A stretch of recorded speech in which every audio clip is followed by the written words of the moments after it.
15 से लेकर के अब तक जो 28 पेपर लीक हुए हैं, इस तरह के अलग अलग डिपार्टमेंट की जो पोस्टें निकाली गई और उसमें पेपर लीक हो गए और पेपर लीक की वजह से वो भर्तियां सारी रद्द करी इन्होंने।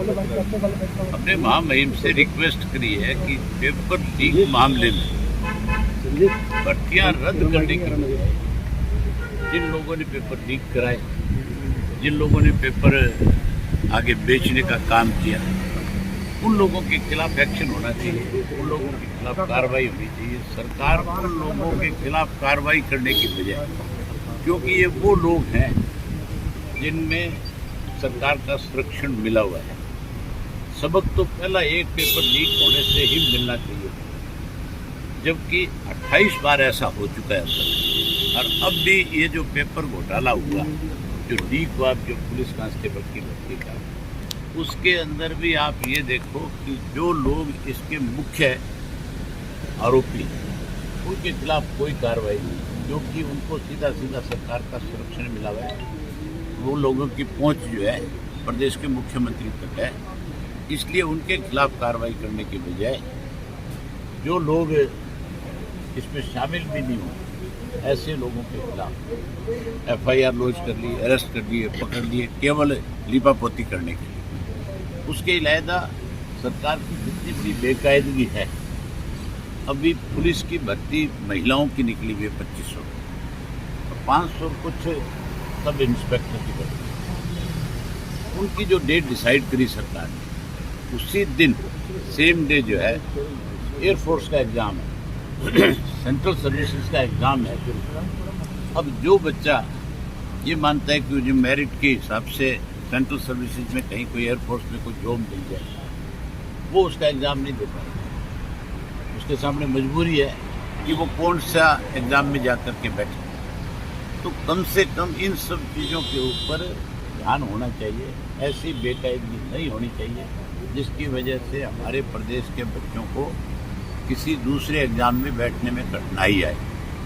उसकी भी हमने रिक्वेस्ट करी कि इसको भी आपको तुरंत सरकार को आदेश करके और इसकी डेट चेंज करनी चाहिए और आइंदा इस चीज़ का ख्याल रखा जाए कि इस तरह से कोई भी एग्ज़ाम जो है किसी दूसरी स्टेट या कोई सेंट्रल सर्विसेज के साथ क्लैश ना करे, ताकि उन बच्चों को कहीं दूसरी जगह अप्लाई करने में, दूसरी जगह एग्ज़ाम देने में दिक्कत ना आए। बहुत सारी जॉब ऐसी है जिसमें हमारे बच्चे दूसरी स्टेट में जाकर के अप्लाई कर सकते हैं कि वहाँ पे दूसरी स्टेटों का अलग से कोटा निर्धारित है।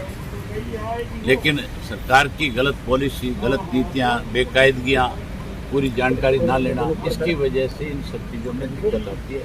इसके लिए हम मुहिम से रिक्वेस्ट करते हैं। राज्यपाल ने भी आश्वासन, हमें उम्मीद करते हैं, नहीं, राज्यपाल ने ना तो हमें ये आश्वासन दिया कि मैं इस पर कोई कार्रवाई करूँगा, केवल उन्होंने हमारा मेमोरेंडम लिया और इतना पूछा कि ये सारी बेकायदगियाँ किसके राज में हुई, किस सन से हुई। हमने उनको बता दिया कि 2015 से लेकर के अब तक जो लोग सत्ता में है, बीजेपी की जो सरकार है, अब जो गठबंधन की सरकार है, ये सारी बेकायदगियाँ इनके समय में हुई है। इन्हीं के समय में एक दफ़ा चेयरमैन को भी सस्पेंड किया गया। उसके खिलाफ इंक्वायरी करने की बजाय, उसके खिलाफ कोई एक्शन लेने की बजाय 15 दिन में उसको तो दोबारा बहाल कर दिया।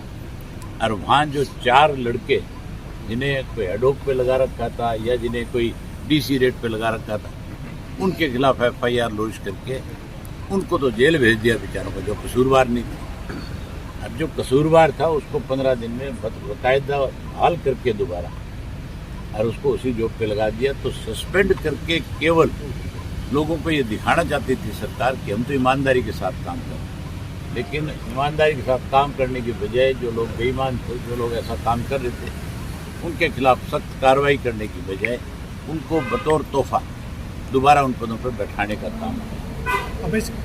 कौन सा शेड्यूल है जिसमें एयरफोर्स का पेपर आ रहा है सेंट्रल का?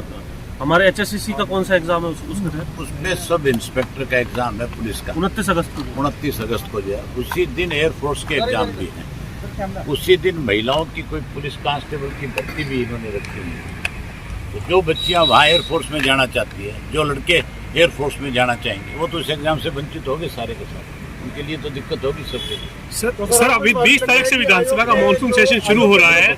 आप तो किसानों के समर्थन करते हुए इस्तीफा दे चुके हैं, लेकिन दूसरा जो विपक्षी दल है हरियाणा का कांग्रेस, उससे क्या उम्मीद है कि वो सत्ता पक्ष के सामने पेपर लीक जैसे तमाम मामले जो है वो उठा पाएगा, या किस तरह से, या फिर इनेलो की क्या तैयारी है सर सेशन के दौरान? आप जिसको विपक्ष कहते हैं वो तो सरकार के साथ मिला हुआ है। आपने पिछले सेशन में देखा होगा खुद ने कि किसानों का जो इशू था उस पे कितने लंबे समय से आंदोलन चल रहे हैं और विपक्ष के नेता भूपेंद्र सिंह हुड्डा ने उस पे कोई एक शब्द भी विधानसभा में नहीं बोला। वहाँ बजाय आम लोगों की समस्याओं को उठाने, उनके अपने कैसे फायदे हो उन पर चर्चा कर रहे थे। अब भी मुझे ये लगता नहीं है कि कोई जितनी बेकायदियाँ इन 6 महीनों में और हुई है, केवल पेपर लीक का इशू नहीं है, भ्रष्टाचार बहुत बड़ा इशू है।